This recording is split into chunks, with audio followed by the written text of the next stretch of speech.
LOK Publishing presents Thieves Among Nobles. Untold Tales of Kalda, Short Story 3.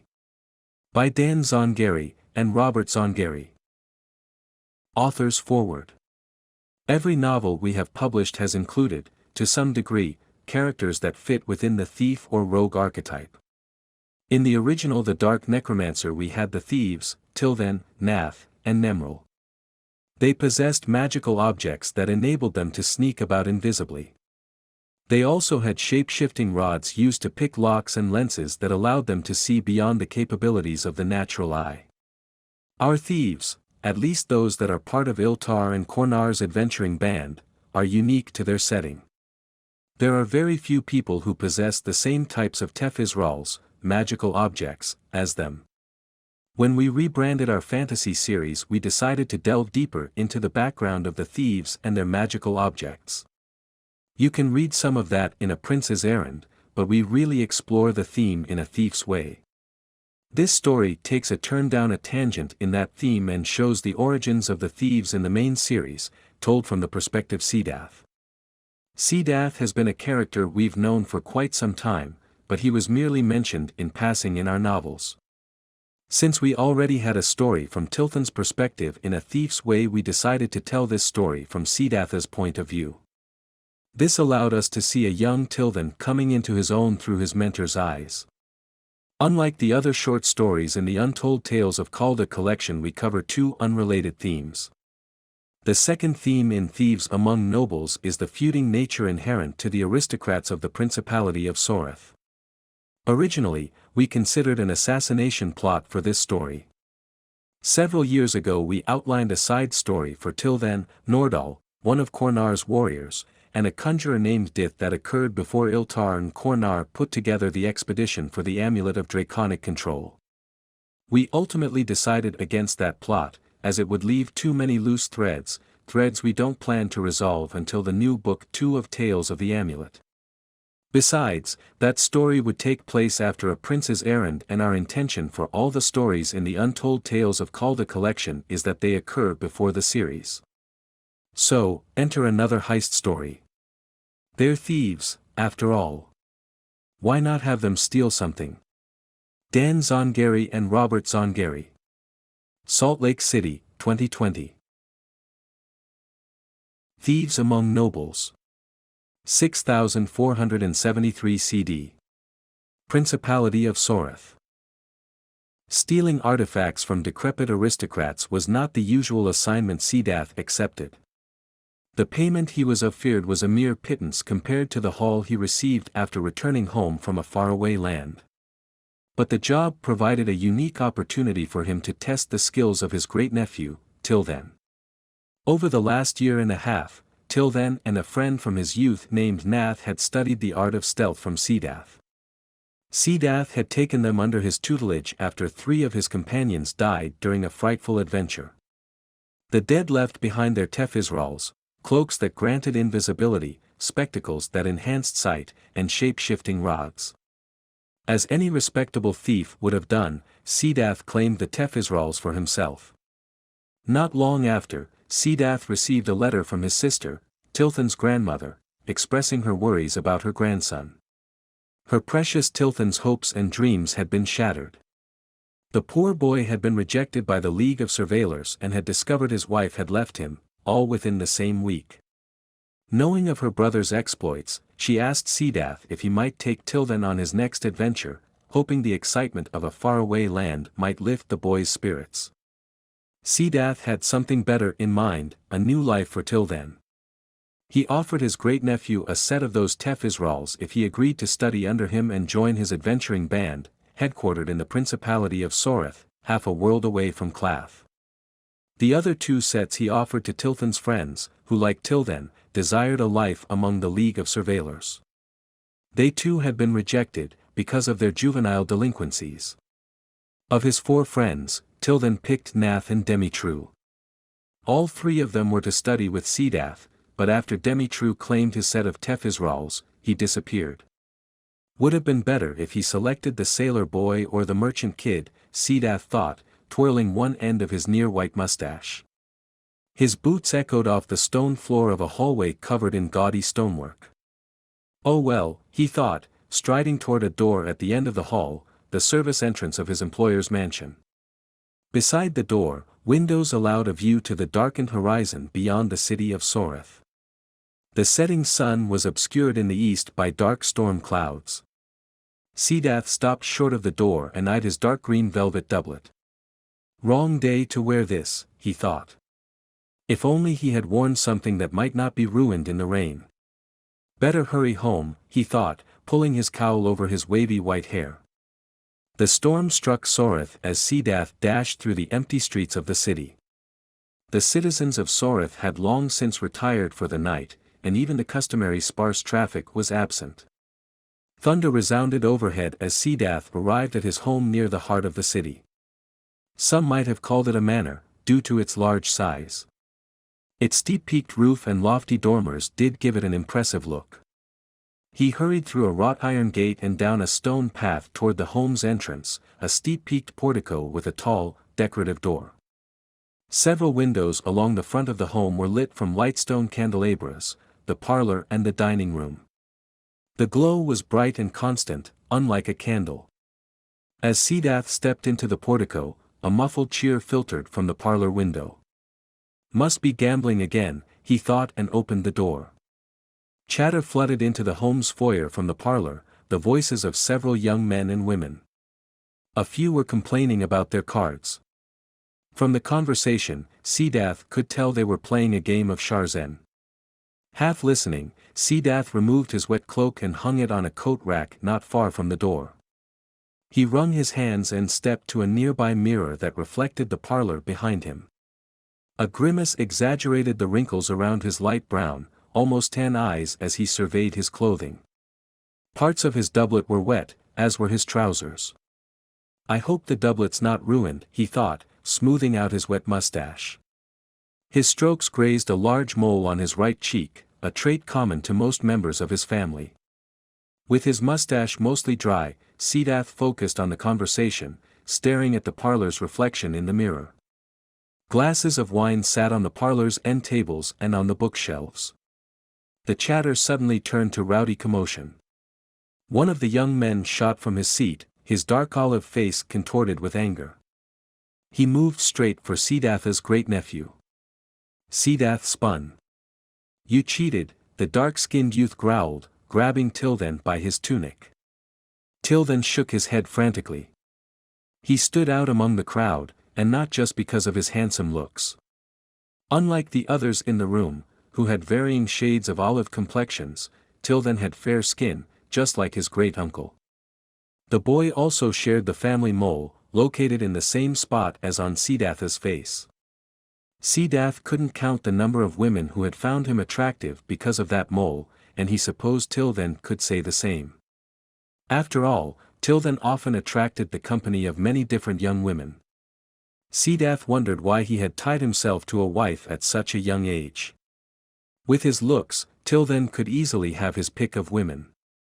Don't be hasty now, Tilthan said, running a hand through his brown hair. The gesture pulled back the sleeve of his tunic, revealing a thin line. Was that the edge of a card? Tilthan looked up at the other young man, who stood at least a head above him. Like Cedath, Tilthan was short, a wonderful trait for their line of work. What's going on here? Cedath bellowed, making his voice an octave deeper than normal. The young man holding Tilthan spun. He's cheating. The youth shook Tilthan. I saw him with cards up his sleeves. Cedath glanced again to his great-nephew's wrist. That line was a card. Reckless, Tilthan, Cedath thought, then focused on the other youth. Reckless. None of the others in the parlor looked convinced of Tilthan's cheating. He's lying, Tilthan said, his eyes widening as he looked at Cedath. The other young man didn't back down, still holding Tilthan by his tunic. He stole my money, the youth spat. I want it back. You lost fair and square, Tilthan muttered. Not amused, Cedath reached inside his doublet and removed one of his throwing spikes. It was a long needle-like shaft twice the length of a finger. He always kept a few in his custom-tailored clothes. Cedath had his seamstress include hidden pockets to hold several of the spikes. It was always best to have some spikes and not need them, than need them and not have them. I am fairly accurate with this, Cedath said, twirling the spike. He rested the dull end against his palm while aligning the point between his middle and forefinger. He held the throwing spike in place while raising his hand behind his head, poised to strike. Let him go, or you will find this spike through your left eye. Gasps filled the parlor. Several of the women paled while the men tensed. Tilthan's eyes went wider, his worry apparent. You have till the count of 10, Cedath said. He began counting, but before he reached 3, the young man shoved Tilthan back onto his couch. Good, Cedath said, relaxing his hand. Now you will all leave. Your game is finished. Several of the men groaned, but the women hurried out of the parlor. A few of the men staggered as they exited. Soon everyone had left Cedath's home except Tilthan and Nath. Throughout the entire incident, Nath had sat by the parlor's window, aloofly watching the card game. Like Tilthan, Nath was short and of a slim build. He also had brown hair, but his eyes were hazel-colored. He too had fair skin, like Cedath and Tilthan. Thanks, Cedath, Tilthan said with sarcasm, lips pouting. I almost had all that guy's money. Cedath sighed as he sat down in one of the parlor's chairs. Next time, don't be sloppy with your cards, he said, glancing to Tilthan's sleeve. I could see them from the entry. It's a wonder no one else noticed them. Well, they were drunk, Nath said matter-of-factly. Tilthan chuckled and leaned back, basking in his self-supposed brilliance. Cocky kid, Cedath thought, then glanced about the parlor and the entry, making sure everyone was gone. I have a job for us, Cedath said. An adventure? Tilthan demanded, wide-eyed. No, Cedath said with a shake of his head, and Tilthan's excitement deflated. A heist, so to speak. I didn't think your band did that kind of thing, Nath said. I mean, our band. He was referring to the other adventurers. Not typically, Cedath said, folding his arms, but I was asked directly. And I accepted the job more for the two of you than anything else. Nath and Tilthan perked up, intrigued. We are to go to the Isle of Cereal in the morning, Cedath continued. Duke Tugger V has a small statue in his possession that someone else finds more valuable. The following evening, Cedath and the boys eyed the Isle of Cereal from the bow of the Bylystra, the ferry which plied the sea between Cereal and the Isle of Soreth. Mountain peaks towered beyond the town of Riddigan, where the castle belonging to Duke Tugger V stood stark against the mountainside. Parts of the castle, including the main keep, rose above the peaks. The mountains spread across the horizon, running the entire length of the island. Of all the minor islands in the Principality of Soreth, Cereal had the tallest peaks, rivaling those on the Isles of Soreth and Sarn. You didn't say anything about hiking, Tilthan complained, grabbing a pack and adjusting it over his shoulder. What? Nath slapped Tilthan's shoulder, jarring the bag of equipment in tevisrals. Afraid of some exercise? Tilthan grimaced at his friend but didn't seem bothered by the teasing. He never did. I knew we were climbing, Tilthan shot back sardonically. Good they can banter with each other, Cedath thought, reminded of his friends who had died, the men who used to wield Tilthan and Nath's tevisrals. Life wasn't the same without them. The ferry soon moored at a wooden pier and Cedath led the boys from the wharf where the Bylystra was moored. I've some advice for you boys, Cedath said, scanning the buildings beyond the pier. Whenever you disembark in a strange place like this, it is important to always find a cheap brothel. Tilthan scoffed, snorting. I take it you mean something else? Nath asked. Cedath nodded. Cheap brothels are the ideal place to don cloaks and lenses. Particularly our cloaks and lenses. So a code phrase, Tilthan said. Cedath gave his great-nephew a glare. You're ruining it, Tilthan. Just saying it as it is. Tilthan shrugged. Anyway, it's best to quickly locate a cheap brothel because the sooner you can reach such a place, the better. With that, Cedath's eyes fell upon an empty alleyway filled with barrels. And we're in luck. Cedath nonchalantly led the boys into the alleyway, searching for windows along the buildings that might have otherwise been obscured by the barrels. There was nothing except a boarded-up door. Perfect. So, code for dead end? Tilthan asked, setting the pack on the ground. He swiftly reached inside and removed a shimmering shroud. It glowed white-blue in patterns akin to scales. Tilthan slung the cloak over his shoulder and latched a golden clasp. He instantly disappeared. Soon after, a faint scraping and thudding filled the alley. Yes, dead end, Cedath said, then rummaged through the pack with Nath. The pack was filled with each of their tevisrals, as well as some climbing equipment. Cedath removed a pair of golden-rimmed spectacles with blue-tinted lenses, and put them on. Through the lenses, Cedath could see his great-nephew covered in a veil of invisibility emitted by his cloak. The boy was dancing, his feet undoubtedly the source of the faint noises. Tilthan was fond of dancing. It was one of his favorite pastimes. He really is taking my challenge to heart, Cedath thought, remembering a day during Tilthan's training. The boy had been a cocky little git. He had done exceptionally well and was gloating to Nath about his superior abilities as a masterful sneak. Cedath quickly nipped that in the bud by telling Tilthan that until he could dance soundlessly while invisible, he couldn't consider himself masterful by any means. Stealth was all in the footwork. Tilthan immediately demanded that Cedath prove his point.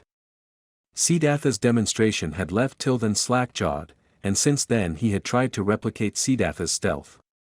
You can stop that, Cedath said to Tilthan, removing a thin, pale blue rod from the pack. He swiftly tucked it into his tunic before donning his own shimmering shroud, disappearing like Tilthan. Nath also vanished, then fetched the rest of his things from the pack. He donned his spectacles and tucked away his rod. He then threw the pack, still full of climbing gear, at Tilthan. The pack hit the dancing thief in the chest, and Tilthan struggled to hold on to it. Cedath knew that if anyone saw the exchange they would have seen the pack appear, sail through the air, and then disappear with a thud. Whatever was held by someone wearing one of these shimmering shrouds disappeared when touched. After Tilthan donned his spectacles, Cedath signed a command to the boys to get back to the street. There were several different types of signing languages in the world, despite most everyone speaking common. The signing he used was one commonly used among men of Kalda. There is a highway leading to the castle, past the third gate, Cedath signed, his fingers moving slowly and deliberately. He didn't want to be misunderstood.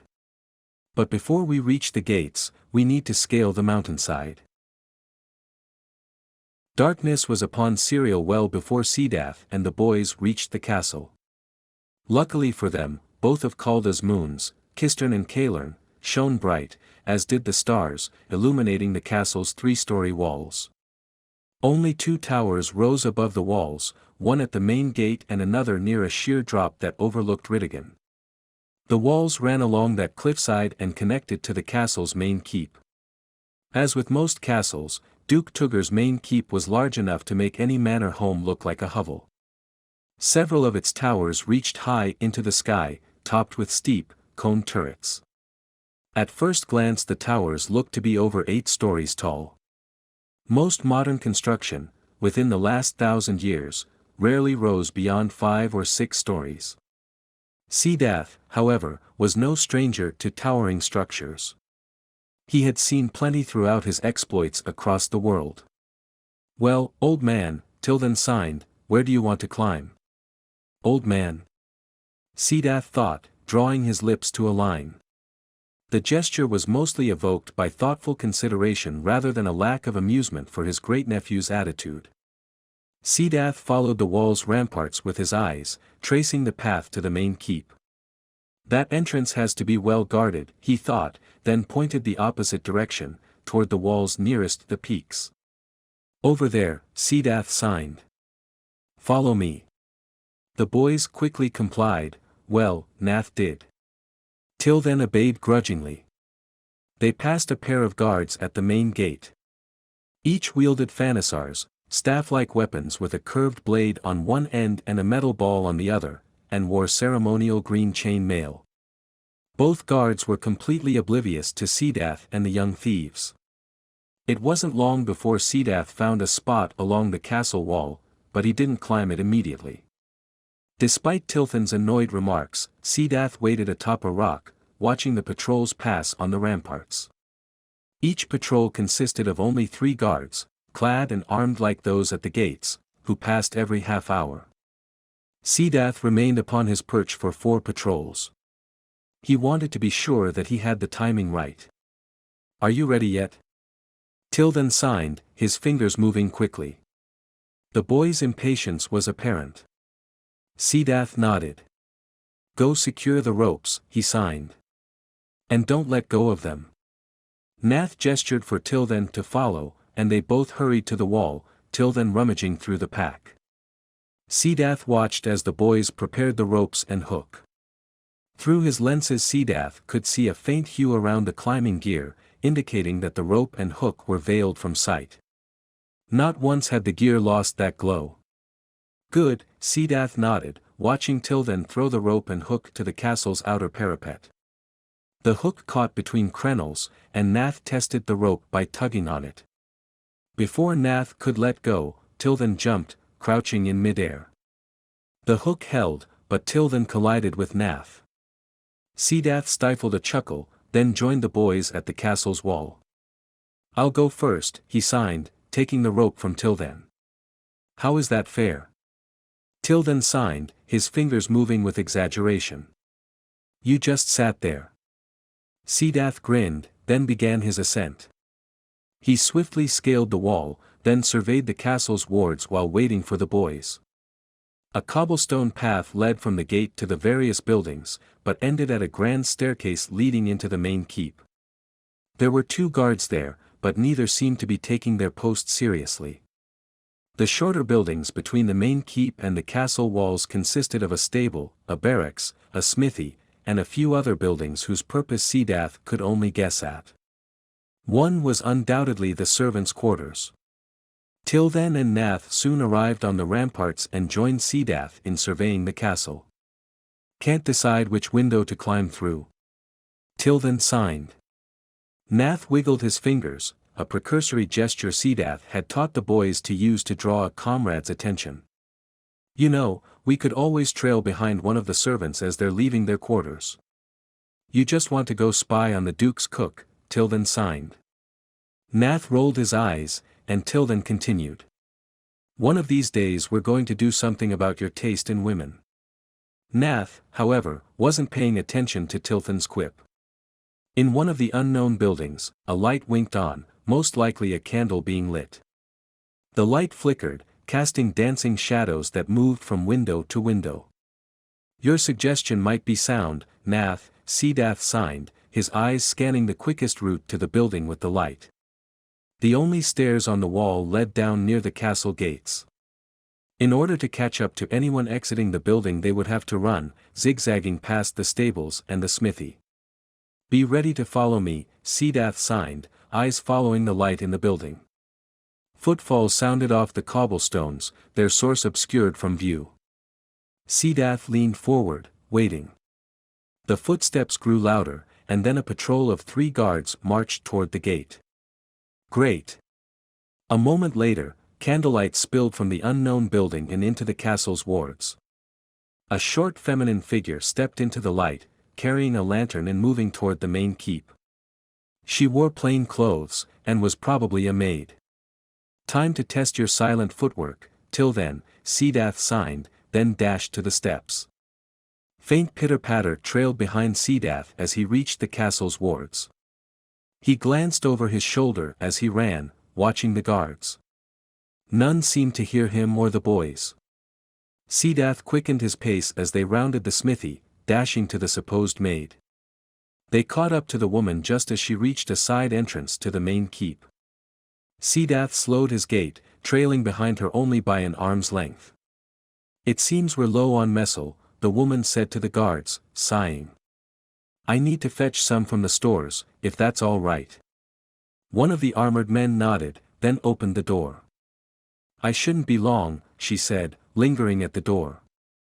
Cedath took the opportunity and slipped inside, entering a short hallway that led to the castle's kitchens. Tilthan was next, and Nath ended up trailing behind the woman. Cedath and Tilthan pressed themselves against the walls, allowing the maid to pass unaware. "That was close," Nath signed. "Should have used a window," Tilthan replied, his fingers moving staccato-like. Faint chatter echoed into the hall, accompanied by the banging of pots and pans. Amid the noise, Cedath and the young thieves slipped through the kitchen and entered another corridor leading to the rest of the main keep. The main keep was gaudier than Cedath could have imagined. Every hall had gem-encrusted chandeliers, lit by brilliant lightstones. Fine woodwork covered the walls, large wooden panels ornamented with gold and silver engravings. The place looked too ostentatious for a minor isle of the principality. They turned a corner, entering a hall that led to the keep's grand foyer. Cedath signed for the boys to search ahead. As the boys neared the foyer, Tilthan eyed one of the chandeliers, then glanced to a nearby chair against the wall. "Don't even think of it, kid." Amid the thought, Tilthan leapt to the chair, then jumped back toward the chandelier. He threw out a hand, swiping a pale green emerald. His theft left the chandelier swaying slightly. "That was stupid," Cedath signed, but Tilthan wasn't looking at him. He hurried to the foyer, where Nath was looking around. Cedath strode into the three-story entry just as Nath signed a question. "Shall we split up?" Tilthan wiggled his fingers, smiling wryly. "First one who finds the statue takes all the coin." Cedath didn't know exactly where the statue was located, but he knew what it looked like.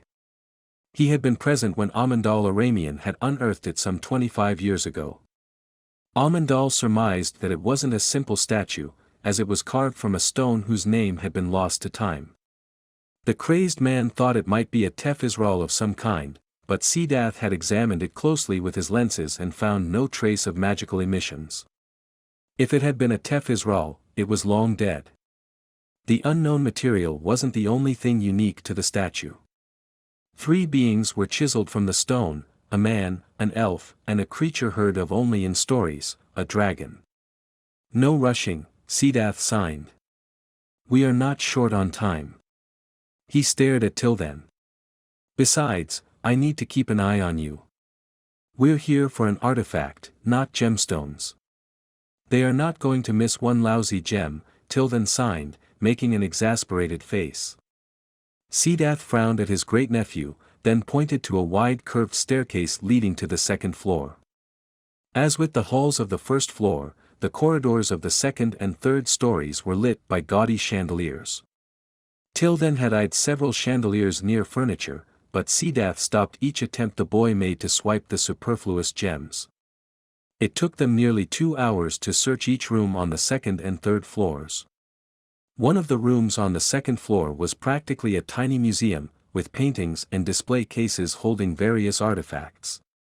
It would have been the perfect place for the statue, but it wasn't there. As they climbed to the main keep's 4th floor, faint humming carried into the stairwell.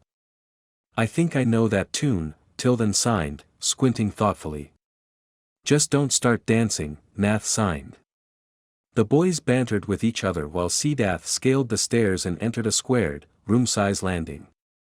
He strained to discern the direction of the humming. 3 other corridors branched off from the landing, one along each wall. "Down that corridor on the right," he thought.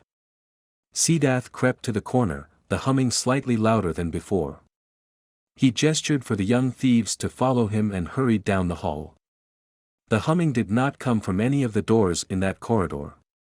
The hall abruptly turned, following the main keep's outer wall. Tall windows lined the wall, allowing a view to the sparsely lit town of Riddigan. The view was partially obscured by a nearby tower connected to the main keep somewhere beyond the curve, its turret reaching higher than the windows. The humming grew louder as they traveled through the curving corridor. At the end of the bend and along the outer wall lay a short passageway. Is that the entrance to that tower? Cedath wondered, creeping to the corner. It's coming from in there, Nath signed. Cedath rounded the corner, finding an open pair of double doors leading into an ornately decorated study. It looked about the size of the tower he had seen from the windows. Opposite the study's entrance, a pair of glass doors led onto a balcony. Both sets of doors looked aligned with each other. A fireplace stood along the study's left wall, surrounded by elaborately carved bookshelves filled with tomes and scroll cases, as well as other odds and ends. Opposite the fireplace lay an oversized marble desk, and behind it sat the source of the humming with an open book in hand, old Duke Tugger V. Tugger was a lanky man with long, curly white hair that accented his olive complexion.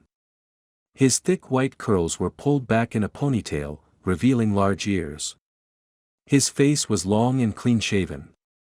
He wore pale green embroidered silk pajamas bearing the crest of Serial, a claymore pointed tip-up with a gavel and sickle crossed in front of the sword. Once in the study, Cedath gestured for the thieves to spread out and resume their search. As they moved about, the old Duke set down his book, marked it with a velvet ribbon, and rose from his chair. He yawned once, grabbed his cane, and sauntered to the study's door, humming as he left. From behind he almost looks like an old woman, Tilthan signed. Nath shook his head. The Duke shut the study door and a faint metallic click, the turning of the lock, filled the room. Let's search in here, Cedath signed, taking in the study with a sweeping glance. Upon further inspection, he saw that both the doors to the study and the balcony were off-center. At first glance, he'd thought the study looked to be the only room in the tower. Was it? Curious, Cedath thought. The wall to the right of the doors, the one near the desk, looked shorter than the left. Cedath glanced behind the desk, but saw nothing that resembled a hidden doorway. The large wooden panels adorning the wall were too short to be a door. There has to be something behind that wall. The other thieves were milling about, searching the bookcases beside the fireplace. Cedath directed his gaze to the floor. A thick rug covered dark hardwood planks. The rug spread all throughout the room, leaving only part of the hardwood visible near the walls. If there was a hidden door, it would have left marks on the wood. He moved to the corner of the room, between the desk and the doors, and pulled back the rug.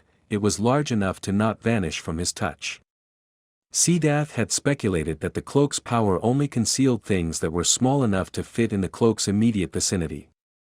Doors would not vanish, nor would the drawers of a desk or an end table.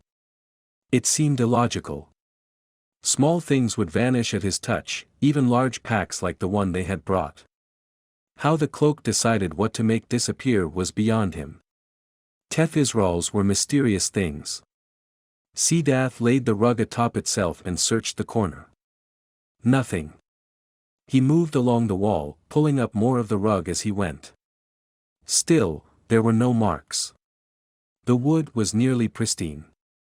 Cedath was nearly behind the desk when Tilthan waved his arms, looking flustered. "What are you doing, old man?" the young thief signed. Cedath pulled back more of the carpet before signing a reply. "I'm looking for a hidden door." With that, he continued searching the floor. He investigated behind the desk, then moved beyond it. As Cedath pulled up the far corner of the rug he shook his head. Nothing, how odd. There had to be something behind that wall. Both Nath and Tilthan were behind the desk. Nath meticulously examined the seams between the beveled woodwork and the ornately carved paneling. Tilthan, however, was fiddling with the desk.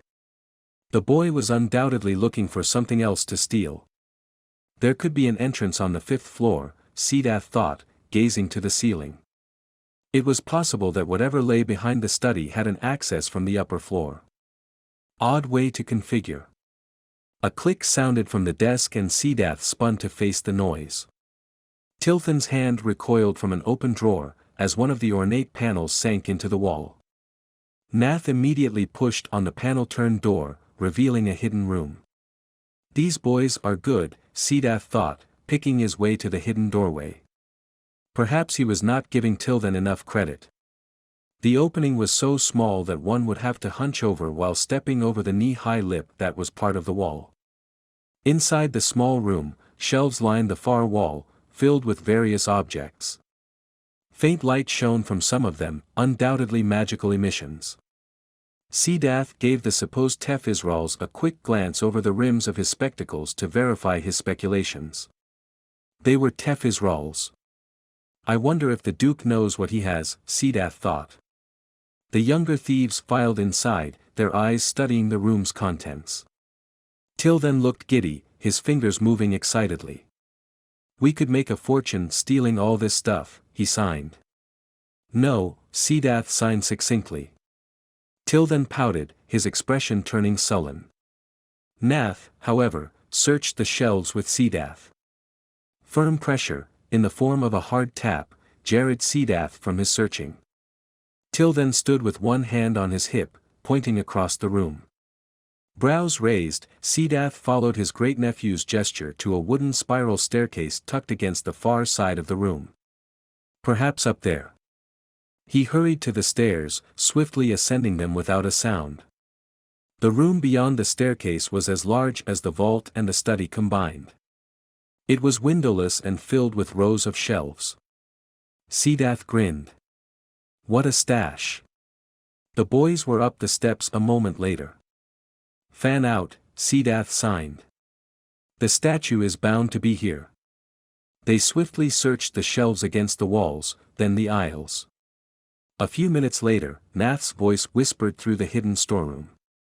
I found it. Both Cedath and Tilthan joined the other thief. Nath beamed triumphantly. In his hands he held the pale tan statue. Two small armor-clad figures the size of a finger, representing a man and an elf, clasped each other's arms within the protective covering of large draconic wings. The dragon was the statue's largest feature, measuring about a forearm's length tall. All three figures stood upon a dais-like sculpting with strange-looking symbols carved atop it. Give it here, Cedath signed, removing a folded sack from his doublet. Nath complied and Cedath concealed the statue in his pack before descending the stairs. As the thieves crossed the narrow vault, footsteps echoed from the study. Great! Cedath lamented. Before any of the thieves could reach the opening, Duke Tugger appeared. His face contorted with confusion that was soon replaced with fury. Guards, the Duke shouted, assuming a wide stance in front of the hidden door. Guards! Now what? Nath signed the question. The Duke raised his cane, then pulled it apart, revealing a hidden blade. You know, Tilthan signed, whenever I see someone with a hidden blade in their cane I doubt their feebleness. Nath shot the sardonic thief an annoyed glance. Soon, two of the Duke's guards entered. They drew side swords as they saw the open door to the hidden room. Someone is here, Duke Tugger spat. One of you fetch Inaris. The guard nearest the door darted out of the study while the other joined Tugger. Shall I inspect your vault, your grace? No, the old Duke snarled. We wait for Inaris. If it is who I suspect, you wouldn't be able to see the bandit. Both Nath and Tilthan looked worried. Cedath, however, was not fazed by the remark. What do we do now? Nath signed. Just use your throwing needles. Tilthan signed the suggestion to Cedath. Cedath shook his head. If at all possible, Cedath wanted to escape without leaving behind any evidence. Even if he could retrieve the needle, the wound it would inflict would not be inconspicuous. Who do you suspect, your grace? The guard asked. One of Renali's foul mages, Tugger replied, teeth clenched. He has an illusionist that excels at infiltration. Tilthan raised an eyebrow and pouted. If he is a mage, won't he attack with magic? the guard asked, leaning away. He could kill us and escape. He won't act, Tugger snarled.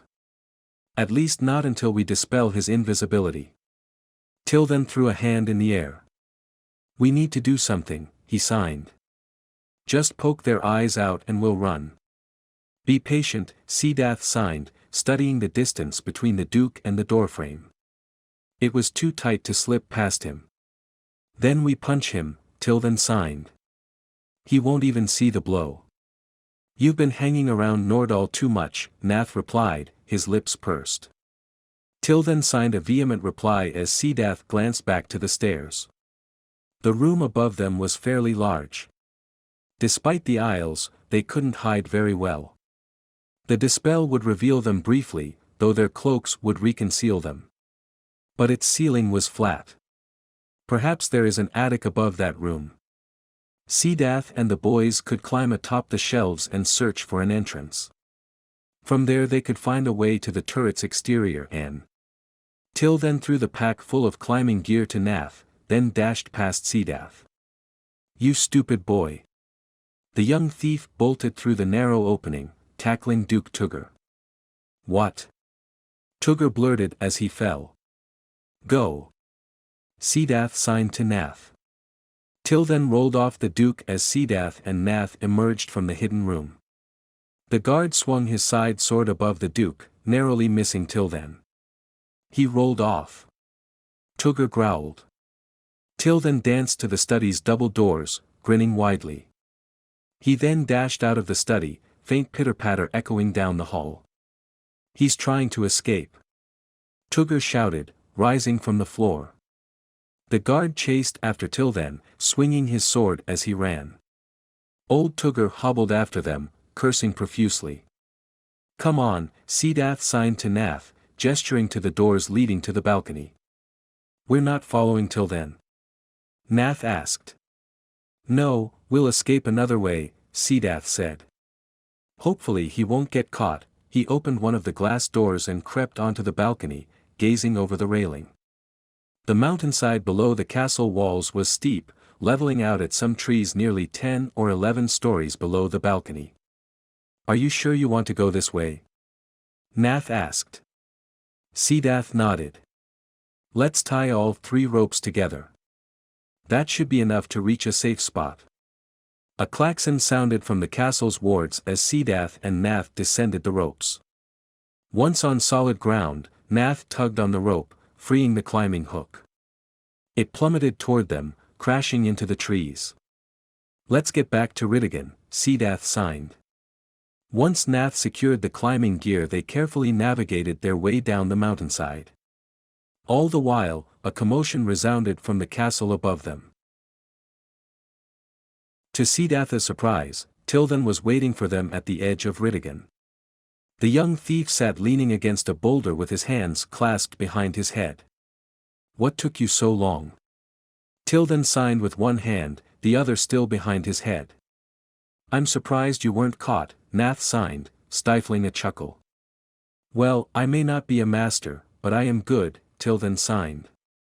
If he were speaking, his tone would undoubtedly be sly and snarky. That's enough, you two, Cedath signed, then pointed to the village. Let's find ourselves a place to hide. The Duke's guards will undoubtedly search Ritigan once they discover the culprit is not in the castle. With that, Cedath and the boys hurried into the village. After a short while, Cedath found a secluded alleyway, not far from the first they had hidden in when arriving in Ritigan. They filed inside and Nath turned to Cedath expectantly while Tilthan leaned against a brick wall, looking smug. That was foolish, Tilthan, Cedath signed to his great-nephew. Someone had to act, the young thief replied, gazing at Cedath matter-of-factly. I was formulating a plan, Cedath signed, his fingers moving deliberately. We could have hidden in the attic above that upper room and then made our escape. Sounds too risky, Tilthan signed. Riskier than what you did? Nath asked. Tilthan pouted his lips. You acted too hastily, Cedath signed, his fingers still moving slowly. Our situation was not that dire. I would have never let it come to that. Tilthan gave Cedath a disbelieving look. Besides, you're not in charge yet. How else am I to gain leadership skills if I don't branch out? Tilthan signed the question. You will have your time soon enough. If you do something stupid like that out on an adventure, Iltar will have Cornar flay your hide, if he doesn't turn you to ash himself. Tilthan rolled his eyes in disbelief. Would he really do that? Nath asked. The boys had only met Iltar and Cornar once, when they first arrived from Clath. The old man is exaggerating, Tilthan signed. Cornar is too nice to do something like that. Nordal says he's a great guy. A little soft, but a great guy nonetheless. And if Nordal thinks he's soft, well then, he's not the flaying type. Nath didn't look convinced. What about Iltar? He signed the question. Cedath turned away while the boys continued signing to each other. He looked up, noting the moon's positions in the sky. Several hours yet till sunrise. Riddigan was still veiled in darkness when Duke Tugger's forces entered the town, rousing the citizens. Inspections were made in every home, every shop, and every place a man could hide. Cedath had to move himself and the boys several times to evade the dispels from Tugger's mage, Inaris. Luckily for Cedath and the boys, the mage was inept at casting widespread dispels. He was no Iltar. Not long after sunrise, the ferry to Soreth prepared to depart. Cedath had overheard the Duke giving orders that no vessel except the ferry was to leave Serial. Every passenger was thoroughly inspected by the guards and Inaris. Tugger had nearly half of the guards from the castle surrounding the ferry, watching for anyone who might try to sneak aboard. They knew their foe was invisible and watched the water for ripples. The thieves watched the inspections from the edge of the pier, waiting for the right moment to board the ferry. I don't think this is going to work, Tilthan signed. That mage can dispel most of the main deck. Be patient, Cedath signed. After a moment, Inaris and the guards on the ship moved toward the ferry's gangway. Now, Cedath signed and Tilthan hurried past him with the pack of climbing gear, swiftly moving across the pier. Tugger's forces all disembarked from the ship before Tilthan reached it. One of the guards shouted to the ferry's captain, granting him permission to weigh anchor. Two of the guards took up sentinel positions at the gangway while the rest followed Inaris across the pier. The mage passed Cedath and Nath, muttering to himself about the futility of the task the Duke had placed upon him. The crew began to prepare the ferry to cast off as Tilthan reached the gangway. Several sailors readied the gangway to be pulled aboard while Tilthan ascended it. The young thief danced between two of them, narrowly making it aboard. He wove around sailors and passengers, moving straight for the ship's bowsprit. Our turn now, Cedath signed to Nath. They moved down the pier, stopping near the ferry's bow. Tilthan unraveled one of the ropes and threw it to Nath. Once Nath caught the rope, Tilthan leaned back, undoubtedly digging his feet into the rail to brace himself. Taking note of Tilthan, Nath swung from the pier, narrowly skimming the water. He ascended the rope as the ferry captain shouted orders for the crew to raise the anchor. Nath was partway up the rope when Tilthan leaned over the bow, giving Nath an impatient glare. The anchor rose from the water just as Nath reached the bow's railing. Tilthan shook his head, looking agitated, and threw the rope to Cedath. As he caught the rope, the ferry jerked backward. Cedath stumbled and Tilthan jerked forward. Both, however, held on to the rope. Cedath swung from the pier, gently landing against the ferry's hull. He swiftly ascended the rope and climbed onto the bow as the ferry cleared the pier. That was close, Nath signed. Tilthan shot his friend a perturbed glance, signing a vehement rebuke. Well, if you had climbed faster it wouldn't have been so close. We all made it, Cedath interjected. No need to be hostile. Nath gave Cedath a thankful smile. Now why don't we pillage the galley, Cedath suggested. I don't know about you, but I'm hungry. I'll wait till we return to Soreth, Tilthan signed, then sat, leaning against the rail. Nightfall was upon Cedath when Cedath and the young thieves returned to the city. He sent the boys home. There was no need to involve them in the delivery. Still invisible, Cedath snuck through the streets of Cedath. He soon arrived at the large estate belonging to Cordian Domidan, the man who had hired him.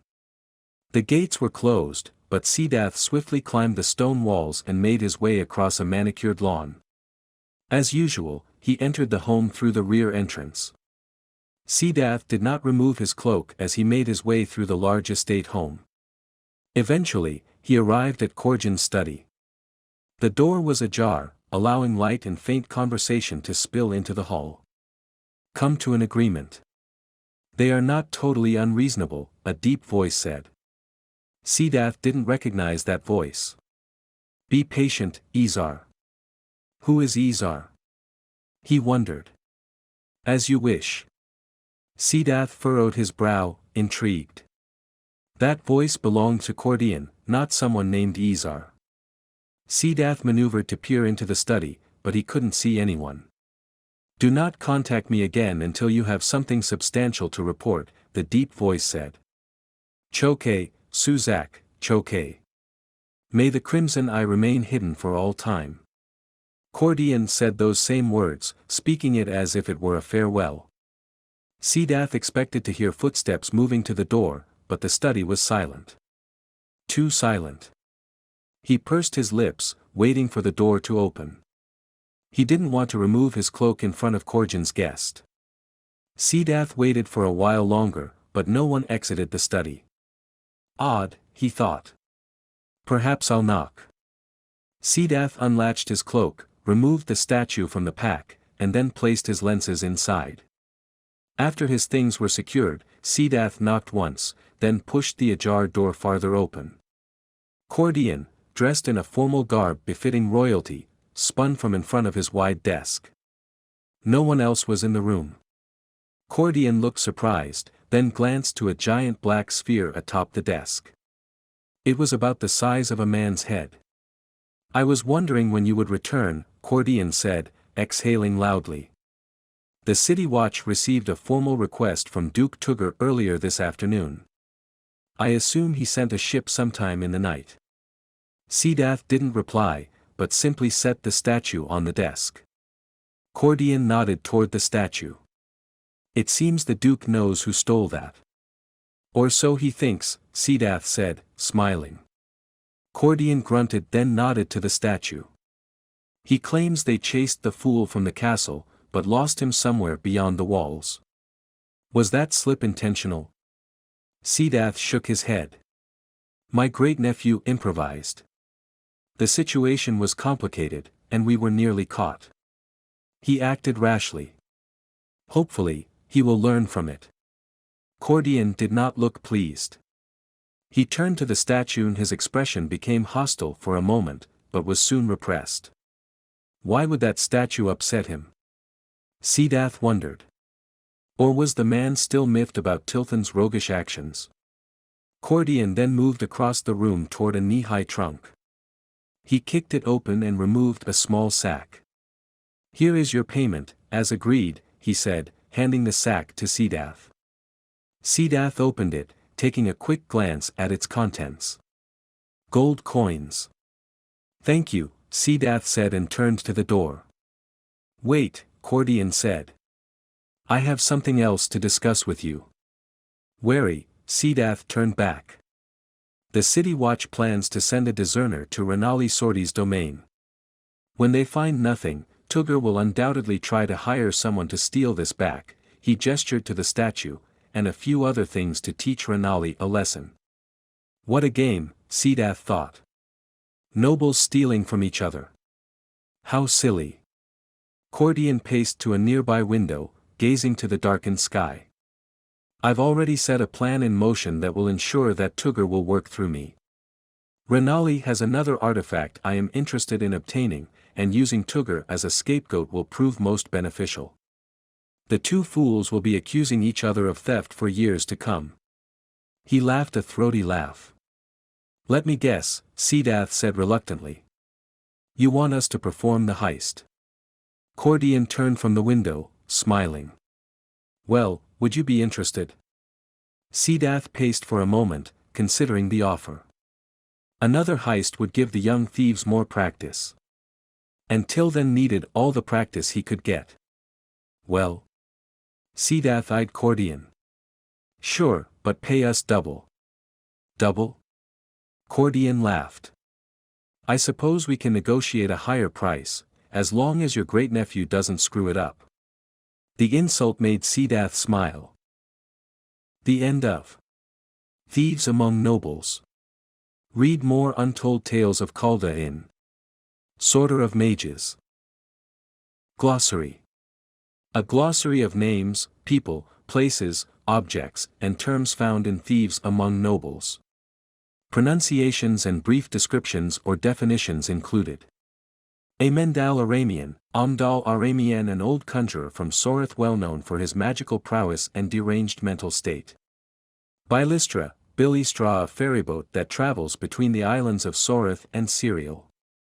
Cedath, Cedath, an expert thief and member of Iltar and Cornar's adventuring band. He is great-uncle of the young thief, Tilthan. Cedath wears a long mustache and prefers to wield throwing spikes as weapons. Choke Suzak Choke, Shusike Suzak Shusike, a vow spoken by the devoutes of Cherizium. Cordian Domadin, Cordian Damahdin, a prominent Cerothian official who deals in furtive jobs. Cornar Dolshir, Cornar Dolshir, a hardy warrior and co-leader of a band of adventurers. Demitru, Demitru, a childhood friend of Tilthan, Nath, and Nemril. He received one of 3 sets of thieving tevisrals gifted to Tilthan by Cedath. Demitru opted not to join Tilthan's thieving troop. Duke Tugar, the 5th, Tugar, the ruler of the Isle of Serial. Inaris, Nahr, is an illusionist under Duke Tugar's employ. Ezar, Esahr, a name attributed to Cordian Domadin. Thanasar, Thanasar, a bladed staff weapon. Variants exist throughout Kalda among both humans and elves. Typical Thanasars in the human realm consist of a single shaft, between 3 and 4 feet in length, a curving blade at one end, and a weight at the other end, often sphere-shaped. The elven variation is a double-bladed staff. Illusionist, a mage specializing in manipulation channel of magic, creating illusions or enhancements. Iltar, Iltar, a powerful mage from Cedath, and the co-leader of a band of adventurers. In addition to his prowess in accessing many of the channels of magic, he has an ability to manifest a power that devours all it touches, the darkness magic. Kalern, Kaliern, one of Kalda's moons which shines with speckled light. Kalda, Kaldah, the name of the world. Kistern, Kistern, one of Kalda's moons who shines the brightest. Clath, Lath, a port city off the Aglan Gulf, located on the Chaldean mainland in the Kingdom of Los. League of Surveillors, an organization in Los's military responsible for gathering information. They also investigate capital crimes. Part of their organization is associated with the Kingdom Guard, assisting the armies of Los in times of war. Mage, any person who is trained to access the channels of magic. Messel, Messel, a popular tea made from the inner bark of a tree of the same name. Messel is often drunk as a stimulant. Nath, Nath, a good friend of Tilthan and a member of Cedath's thieving troop. Nordal, Nordal, a warrior trained by Cornar, and a member of Iltar's adventuring band. Originally from Clath and a friend to Tilthan and Nath. Principality of Cedath, Cedath, a nation in the southwestern hemisphere of Kalda, consisting of various islands, Cedath, Cedath, Sarn, Silgern, Serial, Sorgel, Skagern, Sojel, Sorti, Sangarn, Skane, Singarn, Seril, Sargan, Saran, Spileth, Skan, Skagel. Each island has their own democratic system. Representatives from each island sit on a national council arbitrated by the governor of Cedath. Renali Sorti, Rene H. Lee Sorti, a nobleman from Sarn. Ridigan, Ridogchen, a large town on the Isle of Serial. Sarn, Sarn, the second largest island in the Principality of Cedath, in both size and population.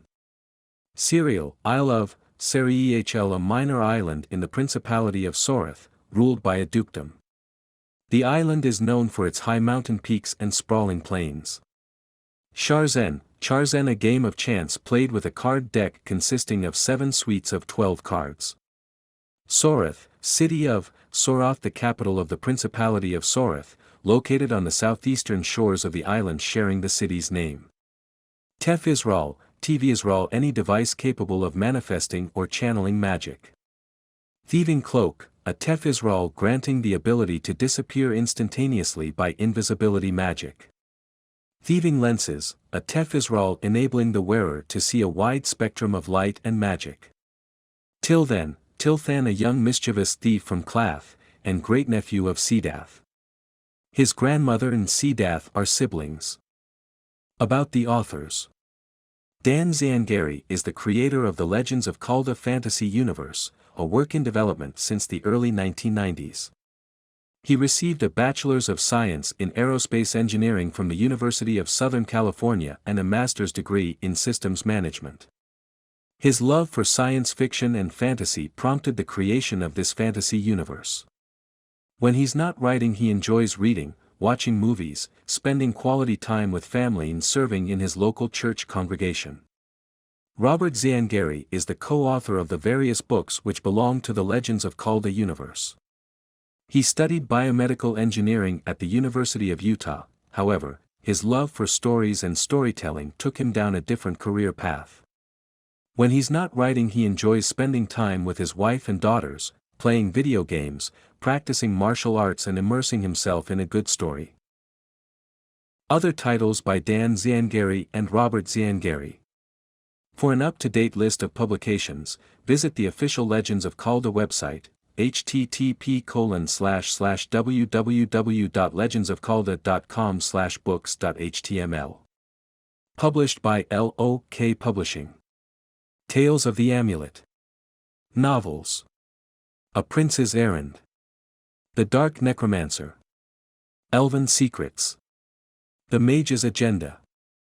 Treachery in the Kingdom. The Red Ruby. Companion Stories. A Thief's Way.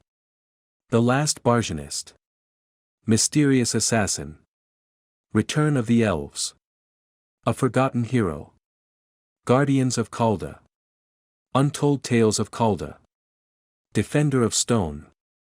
Conspiracy in Cedath. Thieves Among Nobles. Sorter of Mages. The Price of Penitence. Beneath the Frozen Wastes. Novels coming soon. A King's Fate. The Golden Dragons. Reign of the Black Knight. Companion Stories coming soon. A Knight's Honor. Crown of the Cavernlands. A Legend Reborn. Connect with the authors. Exclusive Readers Club. http://www.legendsofkalda.com/newsletter.html. LOK Publishing's official website. www.legendsofkalda.com. Twitter https://twitter.com/legendsofkalda. Official Facebook page https://www.facebook.com/legendsofkalda. We hope you've enjoyed this production of Thieves Among Nobles by Dan Zangari and Robert Zangari. Text copyright 2019 by LOK Publishing, LLC. Production copyright 2023 by LOK Publishing, LLC. All rights reserved.